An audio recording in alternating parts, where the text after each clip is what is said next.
This is a preview of next week's lesson on spirituality. Question number 1, what is spirituality? Well, as we find it, it is that part of a human being that searches for meaning, that asks questions like, what is the meaning of life? Specifically, what is the meaning of my life? When I am dead, what will the meaning of my life be? Spirituality often has much to do with religion and with God. The reason why, of course, is because in the search for meaning, human beings usually ask ultimate questions. Questions like, where did I come from? Where am I going? What happens when I die? So spirituality usually seeks God because, by definition, God is the one that transcends time, and so that's where the answers to these ultimate questions are to be found. If people don't ask ultimate questions, for example, if they accept the fact that their life, their being began with birth and it ends at death and there's nothing beyond one side or the other, then they still seek questions of meaning, spiritual questions, but perhaps without reference to the divine. But usually spirituality is God-seeking. Jesus reflected this idea when he made this amazing statement, "What shall it profit a man if he gains the whole world and loses his own soul?" He recognized that it's possible for human beings to be successful in every way and yet still miss out on the ultimate meaning of life and thereby lose everything truly important. Where does spirituality come from? Well, I'm going to postulate that it's an innate part of every normal human being. Now, obviously, there are some abnormal human beings who don't have mental capacity, who are living vegetables or something like that, but normal human beings have a spiritual piece inside them. Is this built in by the designer, or is it an evolutionary adaptation? Well, I think it's built in by the designer, and one of the reasons I do is because there's no way to explain it as an evolutionary adaptation. I mean, evolution by its very nature postulates that what the organism develops and was retained through the process of natural selection is that which is useful to the organism. So why would something that wasn't real, that is a godsend, a quest for meaning, be of any real purpose to an organism? In fact, it would be an absolute liability. It would cause anxiety and depression, as it does in so many people. And it would handicap the organism in living life effectively. But at any rate, there seems to be something inside of every human being that asks these questions about meaning, value, purpose.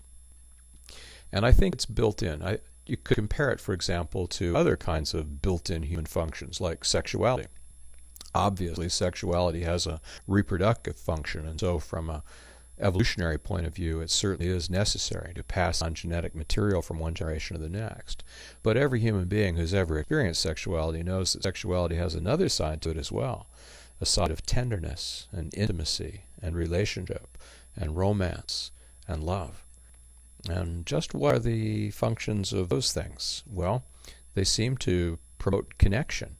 They provide human beings with a way of becoming intimate with at least one other human being in a way that that person opens himself or herself entirely to the other person in a trusting, intimate relationship. And this seems to be something that is characteristic of every human being. Herbert Benson, the Harvard University cardiologist, who wrote the book The Relaxation Response and Beyond the Relaxation Response, when he was trying to find a way of reducing the stress response in his cardiac patients and promoting the idea of a relaxation process that would use the relaxation response, says that he noticed that those patients who were faithfully practicing the relaxation response became interested in spiritual things. They became spiritual people. He couldn't figure out why. Well, I think the reason why is because this is an innate human response, one that doesn't get a lot of attention in our very busy, noisy society. But when we become quiet and we start listening, then we hear something. And that something leads us ultimately to our spiritual side and ultimately to God. Why spirituality? Well, life is difficult. This difficulty produces suffering. Suffering produces a challenge to our sense of meaning. And loss of meaning makes life unbearable.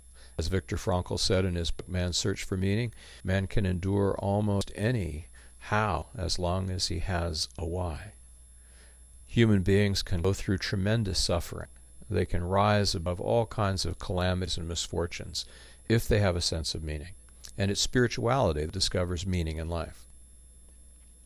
Illness and spirituality are intimately related, and the reason why, of course, is because illness produces suffering, either directly in the form of pain, malaise, just plain feeling bad, perhaps terrible, chronic, long-term pain, or death or the threat of death, the possibility that I'm going to lose my life.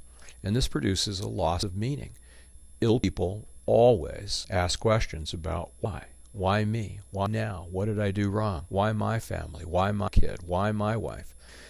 And if there is no way of finding meaning in an illness, then the illness itself becomes far worse than it ever was. It is exacerbated by the very loss of meaning.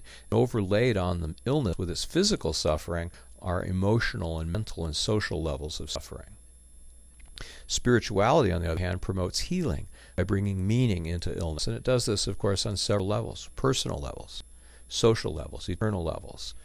Spirituality has to do with wholeness and brokenness.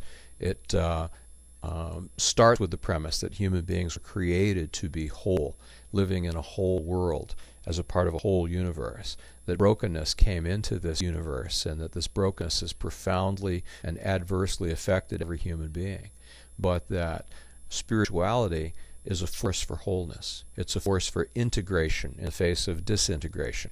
Spirituality is a way of connecting back, connecting to people, connecting to our own sense of self, connecting ultimately to God in the face of the huge disconnection that is a part of the suffering that goes on in our world. How can you grow spiritually? I mean, if spirituality is such a good thing, how do you go about cultivating it? Well, one thing that you have to do is you have to challenge it. Most people who've been through difficult times will acknowledge that those difficult times were times when they grew the most spiritually. Spirituality is like a muscle. If you don't challenge it, it gets weak and flabby. You have to do this intentionally. You don't just drift into spirituality any more than you drift into physical fitness, or drift into being able to run a marathon, or drift into being a champion weightlifter. It has to take intentionality and discipline, regular practice, regular training. And it requires patience, because spiritual growth is an organic process. It's like physical fitness. It doesn't happen in a day or a week. It takes months and months to become physically adapted to the challenge. And the same thing is true of spirituality.